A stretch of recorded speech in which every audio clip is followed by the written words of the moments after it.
جالہو نے انسانوں کے اندر ایک ظاہری نظام جاری فرمایا جو ہمیں نظر آتا ہے. مثلا کوئی بادشاہ ہے، کوئی گدا ہے، کوئی امیر ہے، کوئی فقیر ہے، کوئی بیمار ہے، کوئی تندرست، کوئی ظالم ہے، کوئی مظلوم ہے.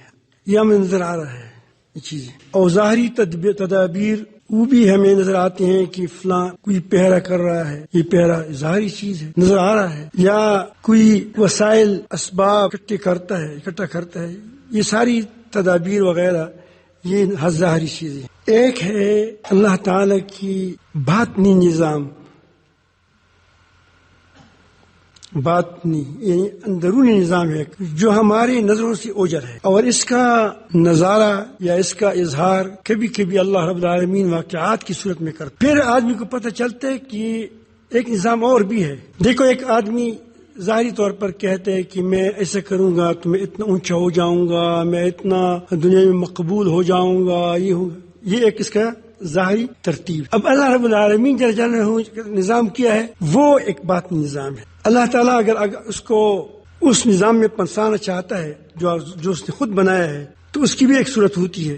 اگر وہ اس میں اخلاص ہے اور اس کو آگے ترقی دیتا ہے، اس کی بھی ایک اللہ پاک کے یہاں قانون نظام ہے، وہ ہماری آنکھوں سے اوجھل ہے. میں آپ کو ایک دو واقعات بیان کرنا چاہتا ہوں. یہ اس لیے بیان کرتا ہوں کہ تقریباً اس طرح واقعات تقریباً ہر ایک آدمی کے ساتھ پیش آئے ہوں گے، لیکن آدمی خیال نہیں کرتا. کتنے بار تم نے موت کے منہ میں چلے گئے لیکن اللہ تعالیٰ نے تم بچایا ہے.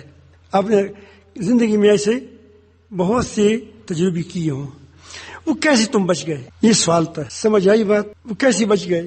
بظاہر کوئی اسباب نہیں ہوں گے، لیکن اللہ تعالیٰ جل جلالہ نے ایک ایسی ترتیب بنائی کہ آپ بچ گئے. میں نے اسی لیے اکرام الحق صاحب کا پوچھا کہ وہ آئے تھے. میرا خیال تھا کہ اس کے سامنے میں بات کروں گا. مجھے اچھا لگتا ہے کہ وہاں ہر واقعے پر گواہ ہو. یہ ہماری ترتیب ہے.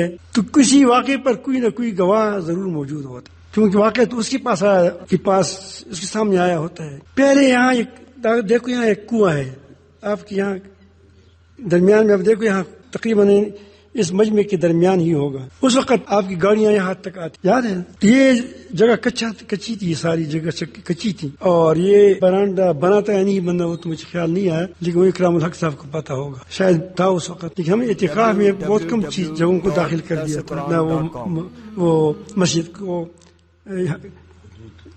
حدود کم کی تھی تاکہ لوگ آزادی سے چلے پھرے، کیونکہ ہم نے تو ویسے یہاں اور بھی کام کرنے تھے. گاڑیاں آ جائیں، ہم پیدل آ جائیں، چپلیوں کے ساتھ آ جائیں. تو یہاں لٹرینی تھی، یہاں قریب میں. یہ جہاں آج کل وہ نہیں ہے، یہی لٹرینی ہے سامنے جو ہے، یہاں لٹرینی تھی. یہاں درے کا ایک آدمی وہ معذور تھا، جا سکتا تھا لیکن وہ یوں ہی جاتا تھا. آج کل نظر نہیں آ رہا ہے، شاید وہ اللہ پاک اس کو اگر زندہ ہو تو عزت دے دے. لیکن وہ بیمار تھا بہرحال. یعنی وہ تھا جوان، لیکن گویا جس فارج یا کوئی چیز پر گر گئی تھی کہ وہ یوں ہی چلتا. تو اکرام الحق صاحب کہتے کہ مجھے نیند نہیں آ رہی تھی. نیند اس وقت سردیاں تھی، سردی کا موسم تھا. تو یہاں کچھ لوگ ہوتے تھے 50 60 70 یہاں وہ اعتکاف میں. تو فرماتے ہیں، وہ کہتے ہیں کہ یہاں اسی جگہ برانڈا مولانا ٹھیک تھا. وہ برانڈے میں دو بہت ہی سفید پوش آدمی، جو رات کے اندر اس کی سفید کا لباس ہمیں صاف صاف نظر آتا تھا. اور وہ آپس میں باتیں بھی کرتے، بڑے پرنور چہرے تھے کہ آپس میں وہ ایک دوسرے کے ساتھ باتیں کرتے ہوئے. کہا کیا اللہ، یہ کون ہو گئے؟ تو اس اثنا میں وہ آدمی اٹھا، وہ جو معذور تھا. تو میرا خیال تھا کہ جب وضو کرے وہاں فارغ ہو جائے گا تو کہیں گر نہ جائے. یہاں کنواں کے قریب ہے، کوئی پر چیزیں تھی ادھر ادھر سے بار بار لگا تھا. لیکن پھر میں اس کی مدد کروں تو کہتے کہ میں یہاں برانڈے میں ان آدمیوں سے بھی ڈرتا تھا کہ وہ کیسے لوگ ہیں. خود کہتے ہیں کہ میں بڑا ڈرتا تھا.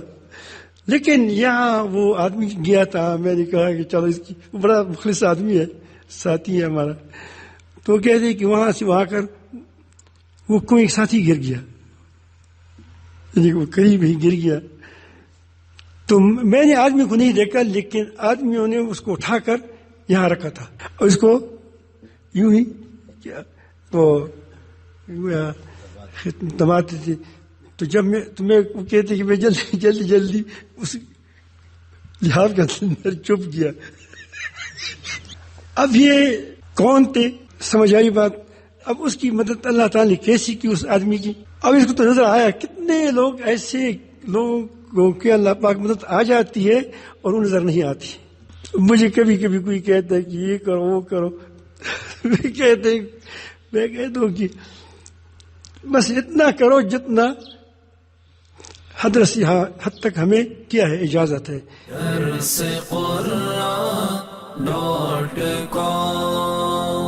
www.darsequran.com